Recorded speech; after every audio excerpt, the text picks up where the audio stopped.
Hello ladies and gentlemen, and welcome to a episode of Ted's Booze Cellar here with me, your most gracious host, Ted. This is at 4 to 5 on the 29th of August 2021, and I hope I'm finding you on a good state of affairs. Welcome to the premier alcohol review show here on YouTube, and today we're going to be taking a look at another one of the beers from the monthly subscription beer box set from Brewdog.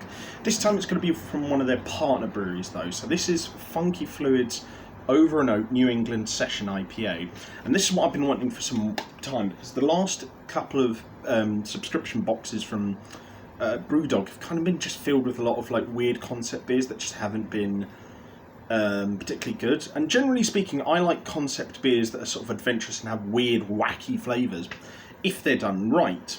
But the fact that that hasn't been the case for the last couple of subscription boxes from those guys kind of made me want them to just include one or two just like simple, contemporary kind of like craft beers. So yeah, no, I'm looking forward to this. It's just a simple New England Session IPA, probably going to be a little bit bittery, probably a little bit papyry, and a bit OT. Yeah, I'm looking forward to it.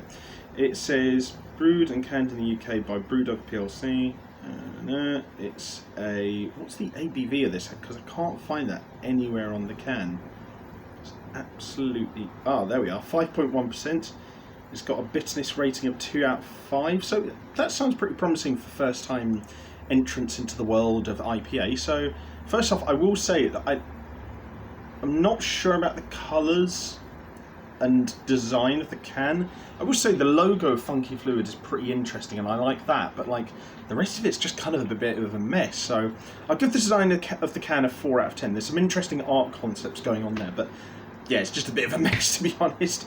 But anyway, we'll give ourselves a quick snifter of it first to see what our first impressions are like. So let's have a whiff.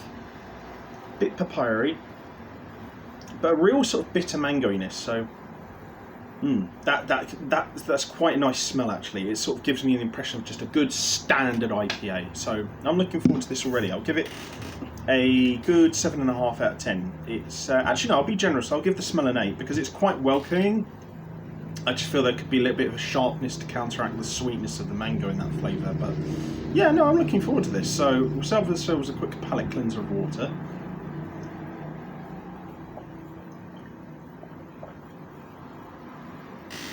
And then the most important part of the video, which is to see what this tastes like. So, to everyone at home, bottoms up.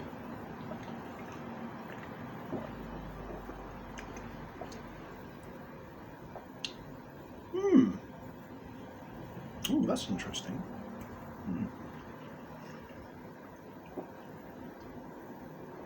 It's very mangoey.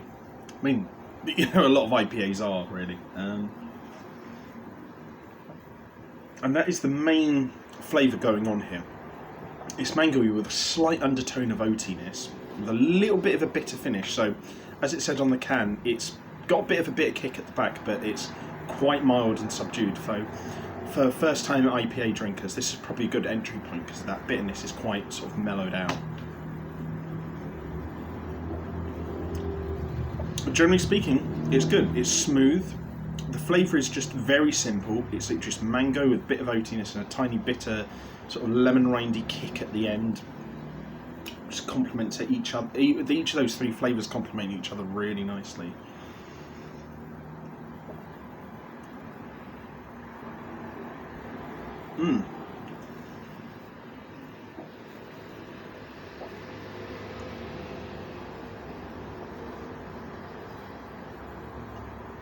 I'd say